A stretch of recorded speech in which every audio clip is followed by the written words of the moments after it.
This is a talk given at Colorado State University in September 26, 2019. The title is The Usability of Climate Science in Planning and Management, and I will be using lake levels as a use case to demonstrate some of the principles discussed here. The outline of the talk is as following. I'm going to offer a motivation, then I'm going to introduce the foundational elements of problem solving as I have defined them over a number of years of my teaching. I'm going to focus then on three aspects of those foundational elements: knowledge systems, engagement, and uncertainty management, and in particular a technique called scenario planning, in order to demonstrate some of the principles of problem solving in action. And then I will offer a conclusion. Motivation.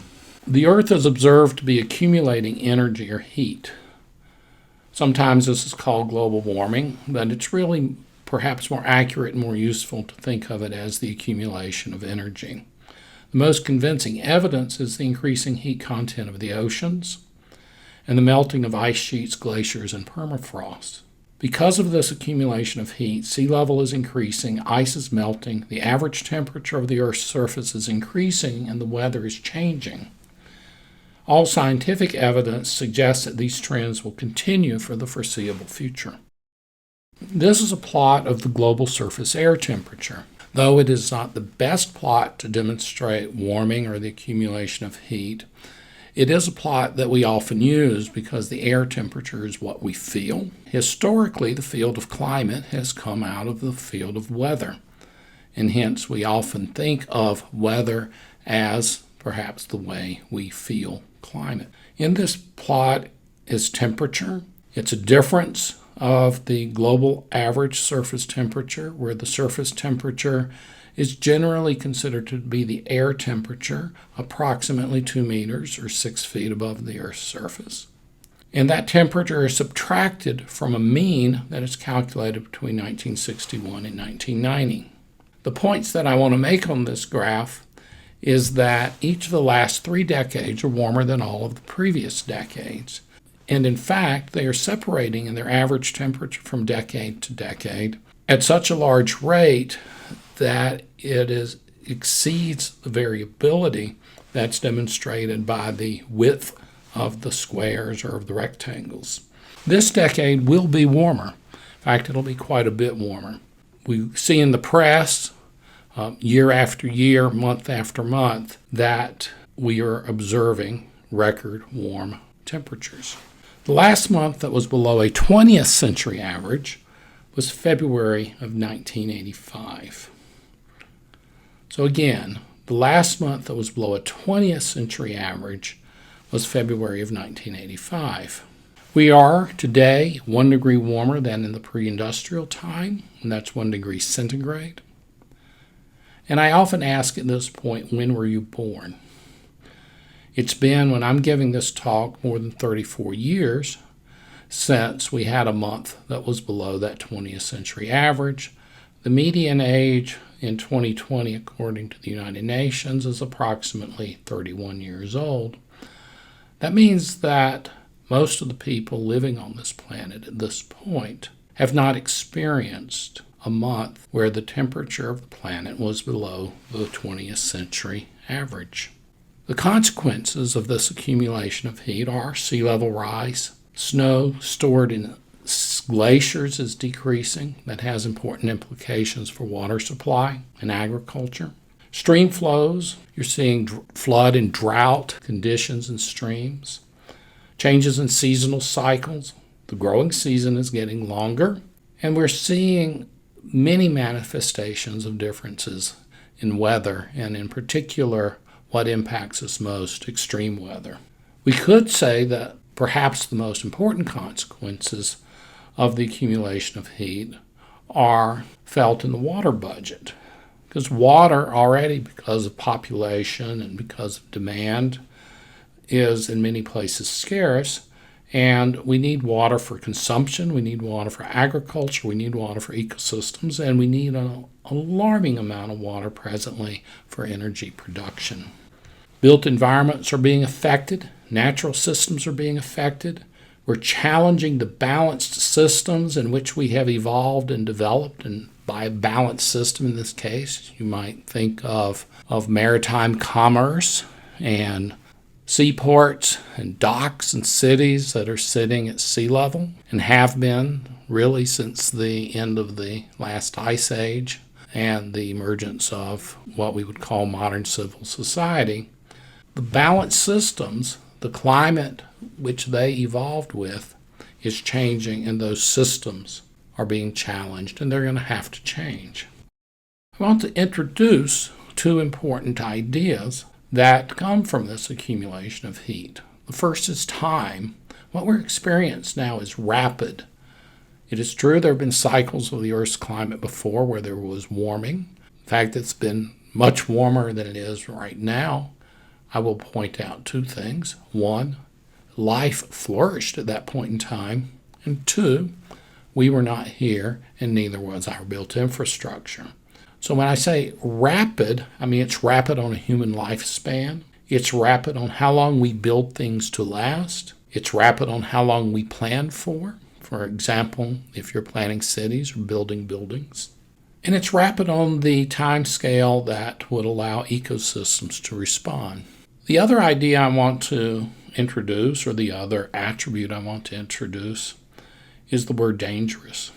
This has been a word that's been used in discussion of policy to avoid dangerous climate change, where that dangerous is often meant that it would allow ecosystems to respond, it would not imperil our food production, and it would not imperil our economic growth, which sets up an interesting conundrum as we think about solutions. But it's clear right now that there are those to whom the current present 1 degree centigrade climate change is dangerous.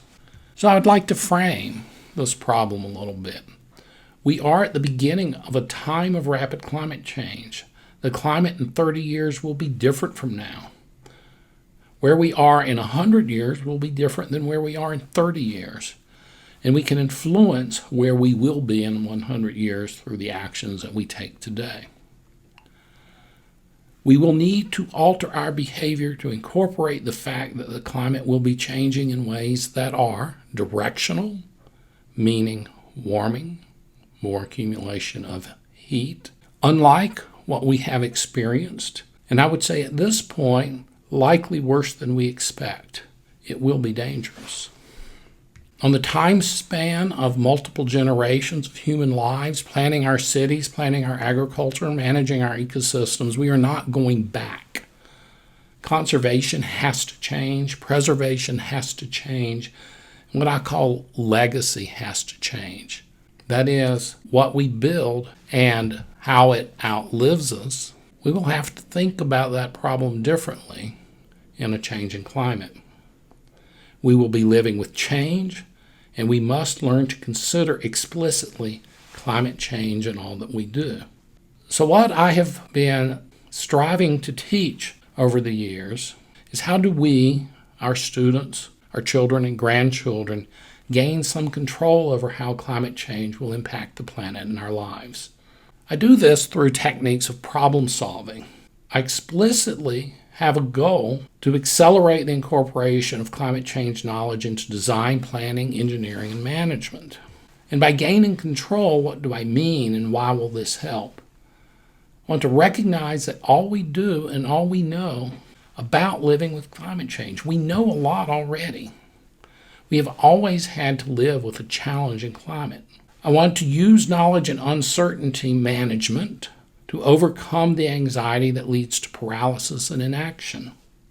I want to use knowledge and uncertainty management to recognize and overcome barriers to applying climate knowledge. And I want to get us to the point, or get people to the point, to identify and implement no regrets mitigation and adaptation actions. We've had no regret things that we can do, for example, energy efficiency, for decades. Some of us have chosen to do those things, but collectively, we have not even done those things that would be no regrets, that would have quick paybacks in terms of money as well as assuring a better climate. So So in my course, really in my courses and now a small curriculum, I've worked on developing a strategy or developing perhaps a rubric or a technique for problem solving. And there's some foundational elements here. It draws from the social science of knowledge system theory, the social science of science usability theory, of which I actively do research at this point. It draws upon communications and communication strategies. It draws upon what are good models of engagement with people who are interested in incorporating climate change into their planning, into their design. There are elements of framing and starting to rethink the problems of climate change from a different perspective than we hear in our day-to-day news coverage and our day-to-day conversation. There is substantial effort on uncertainty management, and I and my colleagues have settled on a methodology of scenario planning. There are skills for multi-constituency problem solving, and there is the science and the techniques of decision analysis and decision making. I'm going to quickly touch on these three in the rest of this talk: knowledge system theory, engagement, and uncertainty management. Knowledge system is often associated with the translation or the interpretation of information across different fields. In our field, there's an influential paper by Cash et al. In 2002 in the Proceedings of the National Academy of Sciences that many of us rely on. The knowledge system works to bring together disparate information and different points of view to develop strategies for applied problem solving. It needs a problem, it needs a management issue, it needs an application in order to be effective. Key to development of successful strategies for problem solving in the current thinking are iterative processes or co-developments in which information providers and information users work together essentially to assure a good fit of the information or the knowledge to have impact on the problem that's being addressed. There are a lot of concepts that come out of the literature, things like boundary organizations and dual accountability. But I want to focus on these three that are straight out of the Cash et al. 2002 paper: legitimacy, credibility, and salience. Legitimacy is an attribute of objectivity, fairness, and a lack of political bias. Credibility is an attribute of scientific adequacy. And salience requires that the information be relevant to the problem to be addressed. There is a need for the scientific information to fit to the problem in order for it to be usable. As I've worked in this field in the last decades, these other attributes have emerged. The idea of something that's plausible, something that's trusted, something that's ethical. And much of what we do in applying climate science to problems is to establish credibility, legitimacy, salience, plausibility, and to develop trust and to take on some of the ethical issues of making statements about the future from our uncertain base of knowledge. The next thing I would like to mention is engagement, because engagement is key to having a successful experience with the practitioners that you might be working with. Engagement is often very highly local. It depends upon the tribe you're working with, the city you're working with, the NGO you're working with, the state, the organization, the federal agency, the local agency. It depends upon their problem. And what we have found is that most people, one of the first questions that they want to know is what has happened. And they don't want to know what has happened on the scale of an IPCC report or even a national climate assessment. They want to know what's happened at the weather station where their friends work, that's out on the edge of town and that they use in planning when they close schools. The next thing that we find that's important in this engagement is vulnerability. If an entity has a vulnerability, such as they've suffered a terrible flood, they've had immense forest fires, they've had a crisis with heat waves, you can go down the line. If they've suffered a vulnerability, or if some of their peers have suffered a vulnerability, they become much more receptive to how do I manage this vulnerability. Once those two are established, there's a lot more interest in what will happen and what will happen with climate change. There's more ability to talk about risk in light of how will climate change affect the vulnerabilities that they have already experienced, and what are other vulnerabilities that they are likely to experience. And though often we don't talk about it, but increasingly we need to, there is what is the benefit, and that benefit may be relative.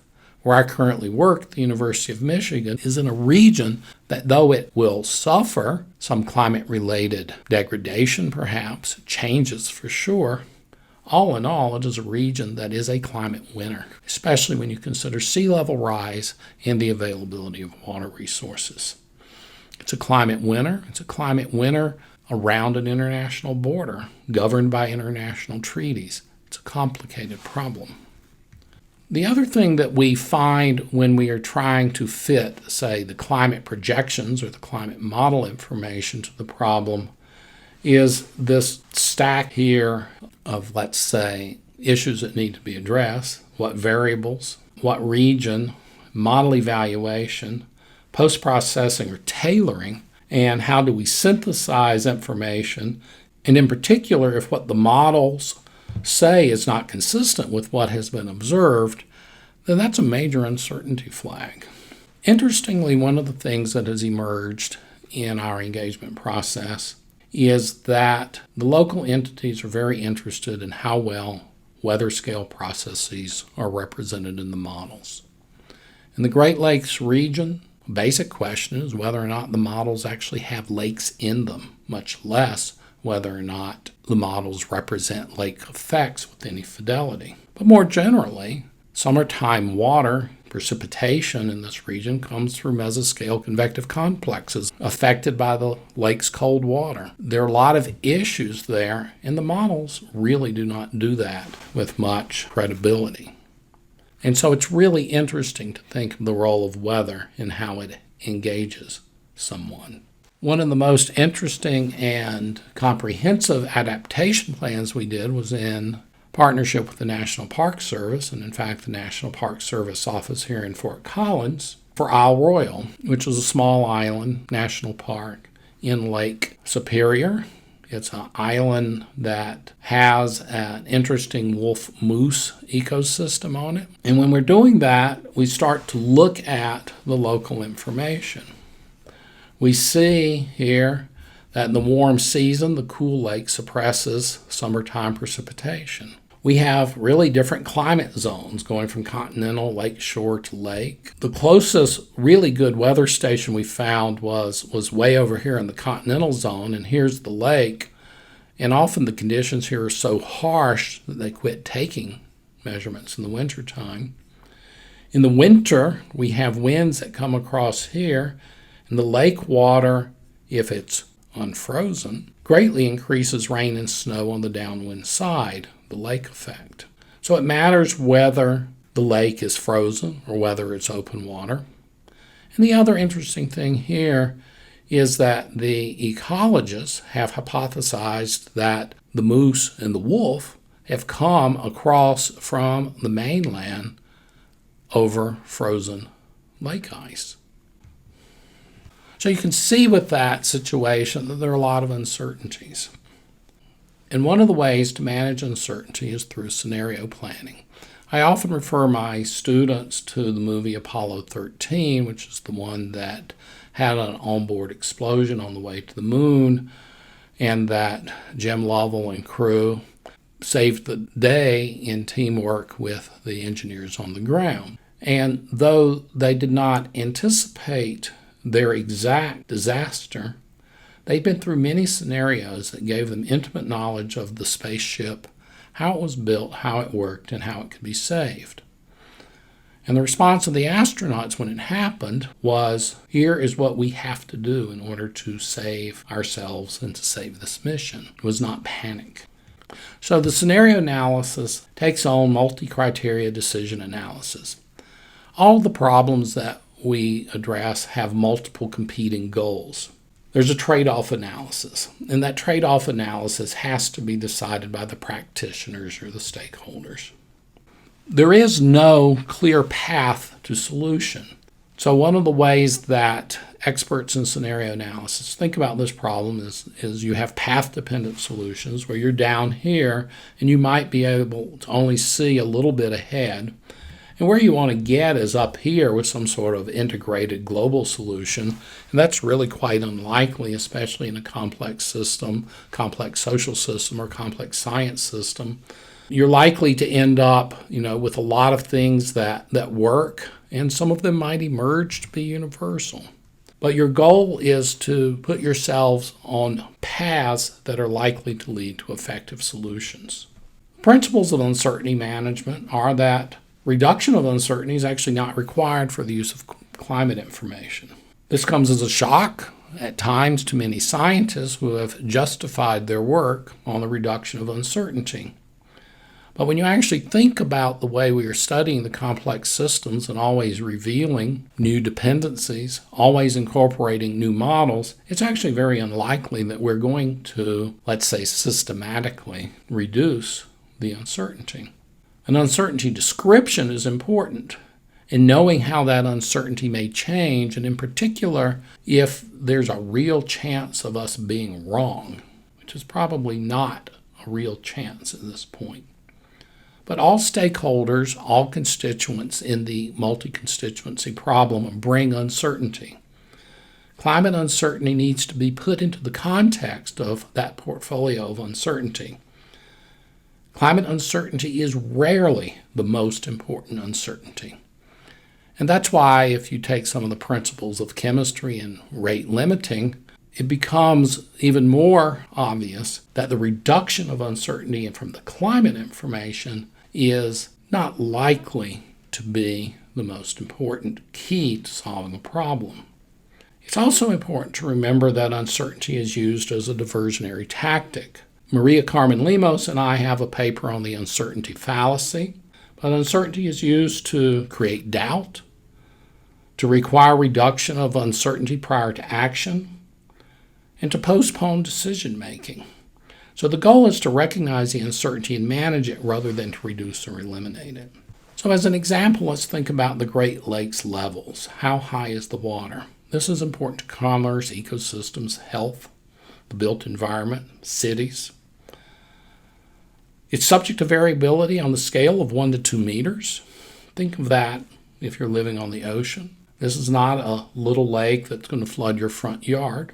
This is potentially 1 to 2 meters of water coming into your downtown. It's an integrated environmental quantity in a large regional coupled atmosphere land lake system. So this is a picture from 2013 in a city on Lake Michigan, St. Joseph's. This is towards the end of a period that has ended up in record low lake levels. There's a lot of buzz in the climate community that the Great Lakes will see a loss of water and lower lake levels because of climate change. And based on that, some people decided to go out in what was historically, say, shoreline or in the water, build a house. Here's 2019, this past summer, which has been persistent high, record high lake levels. This is the Traverse City dock. Calm day. Imagine that with 3-foot waves on it. Imagine places with 10-foot waves on them on Lake Superior, Lake Michigan. These are big lakes. A lot of commerce has been lost this year because people don't have access to the water. Festivals have been canceled. Property has been damaged. Roads have been eroded away. Buildings have been damaged this year. So this is 2013, record lows, 2019, record highs. We look at 2017. We also had record highs on some of the lakes, like Ontario's. We've been on a persistent high water state on some or now all of the Great Lakes and many of the rivers in the area. Aside from the impacts on the locals, it has caused concern with those who manage the lakes, the International Joint Commission, and tension with political leaders in, say, New York in particular, where they have been demanding better control of the lake levels. But these climate fluctuations are really outside of our ability to control at this point in time. And both the high lake levels and the low lake levels have been blamed on both climate change and regulation. So what is a rubric for scenario planning in lake levels? Here's the net basin supply, the mass continuity equation essentially for lakes: precipitation, evaporation, runoff, the net transport between lakes, and then the flow of water mostly out of the lakes related to diversions or lake water management. Here's where we get when we start thinking about climate change. The climate models, the most prominent variables that they will provide to us are temperature and precipitation, where temperature is far more reliable than precipitation. We have ideas that we have dry patterns of weather, wet patterns of weather, times when we get stuck when it's raining or flooding, or times that we get stuck when there's drought. We have the state of the ground hydrology, and in particular in this problem, whether there's snow on it, whether it's frozen, whether it's saturated. And then we have the state of the lake, and a particularly important variable is ice, and whether or not water is evaporating from the lakes, and that water perhaps disappearing into the global water budget, or very frequently being deposited on the shore as lake effect snow or precipitation. So it's always worth remembering the continuity equation, the principle, the budget that we're dealing with. The variables are air and lake temperature, precipitation. We have lake effect, mesoscale, and synoptic causes of precipitation. The patterns are going to be associated with storm tracks and things like the Arctic Oscillation, El Nino and La Nina, Pacific Decadal Oscillation. They're going to be related to, where the Gulf Stream is. One of the things that's more or less constant in this is where the Rocky Mountains are and the formation of storms in the leaves of the Rockies. But storm tracks and these modes of variability are important to the wet and dry patterns. The ground state, the amount of precipitation that might be in snow or ice, whether the ground is frozen or not. The seasonal cycle, when does spring precipitation overlap with spring melt of snow? Increasingly, what's the role of winter melt of snow? And then the state of the lake, especially ice. We have the phenomenon that the Arctic Oscillation, which has in the popular press become linked to the polar vortex extrusions or intrusions, depending on your perspective. The Arctic Oscillation perhaps interrupting what had appeared to be somewhat of a secular decrease of ice, with cold air outbreaks that lead to the rapid formation of ice, which we've seen a couple of times in the last decade. So these are all the variables I had before, except in bold and red are the ones that I think there are fundamental credibility issues in the model. So it is difficult to go argue to somebody in a city on the Great Lakes about what's going to happen when the model doesn't have a lake effect in it, or a credible lake effect. I could go on and on. There are just fundamental problems with the models in their applications to these local and regional problems. So how do we deal with this? We deal with this through scenarios. And what I've done here is I've taken and said, here's a scenario number one where we have dry patterns. Climate models and observations are quite consistent in telling us that the temperature is going up. In the dry pattern, this is one where the precipitation might go down, and this would lead to the lake levels decreasing. Now, this was the popular narrative back in 2013 and 2014 when the lake levels were at record lows. An alternative scenario might be a wet pattern. Temperature is still going to go up, but the precipitation is going up as well because of the well-known characteristic of the air being able to hold more water, and if there's water being transported into the region, say from the Gulf of Mexico, and precipitating out, we might get record amounts of precipitation, as we've seen in the last year and a half, and we get high lake levels.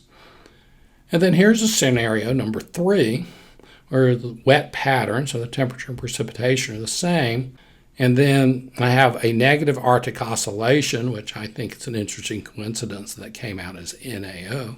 And that changes the lake state and made ice. It changed the ground state, giving us more snow and frozen.